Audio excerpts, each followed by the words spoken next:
El feudalismo es un sistema económico-social, es decir, una forma de organizar la sociedad, economía, religión y política.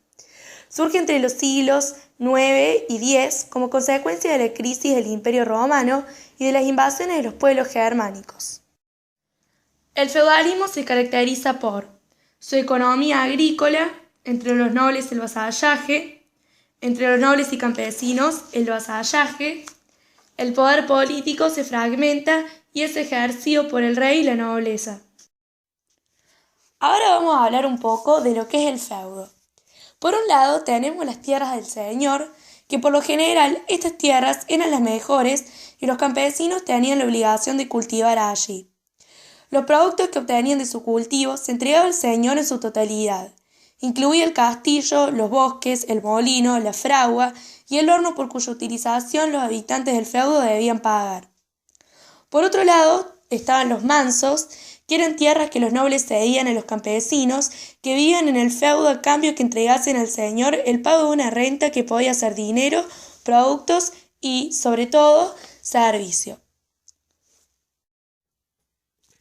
También encontramos los bosques, donde se lleva el ganado que se alimentara. También era un lugar de refugio, no solo ante las invasiones, sino también para escapar de la ley. Allí se escondían los siervos que buscaban escapar del alcance de su señor. En este momento del video nos vamos a tomar un tiempo para explicar la pirámide. Está dividida en estamentos privilegiados y en estamentos no privilegiados. Dentro de los estamentos privilegiados encontramos al rey, al alto clero y a la alta nobleza, el bajo clero y la pequeña nobleza. Y dentro de los estamentos no privilegiados encontramos a los siervos y a los campesinos. La sociedad feudal se caracterizó por estar organizada sobre la base de una economía campesina, en la cual la mayor parte de la población cultivaba la tierra y criaba animales.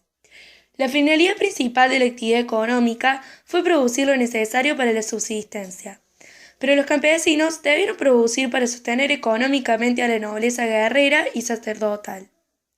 Los feudos eran autosuficientes, producían todo lo necesario para vivir debido a la decadencia de las ciudades y a la desaparición del comercio.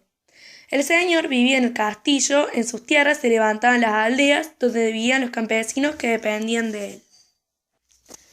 Dentro de la economía encontramos el sistema barbecho, que consiste en dividir la tierra en dos partes y dejar sin cultivar una de ellas para evitar que se agotara. Era el sistema de cultivo más utilizado.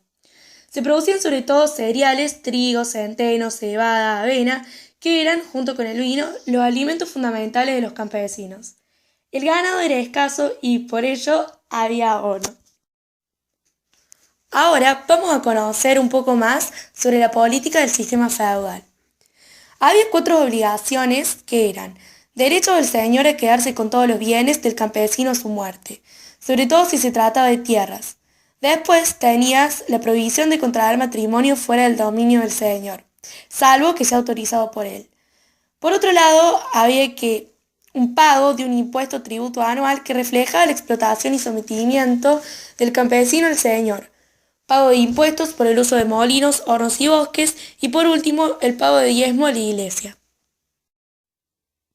Algo muy importante también era el contrato feudal, donde los nobles menos ricos se vinculaban a los más ricos mediante lo que se llamó el contrato feudal solo entre los miembros de la nobleza. Ahora nos vamos a centrar un poco en lo que era la cultura y la iglesia en el sistema feudal. La cultura estuvo dominada por 2 estamentos privilegiados, la iglesia y la nobleza. La iglesia difundió la cultura antigua. Los monjes eran prácticamente los únicos que sabían leer y escribir, y en los monasterios se copiaban numerosos libros de los primeros pensadores cristianos y de autores clásicos. El idioma utilizado era el latín, considerado como la lengua culta y universal. Se organizaron escuelas de instrucción en las abadías e iglesias. Se lo formaban en el conocimiento de las Sagradas Escrituras y en el estudio de la filosofía escolástica. La escolástica fue la filosofía medieval por excelencia.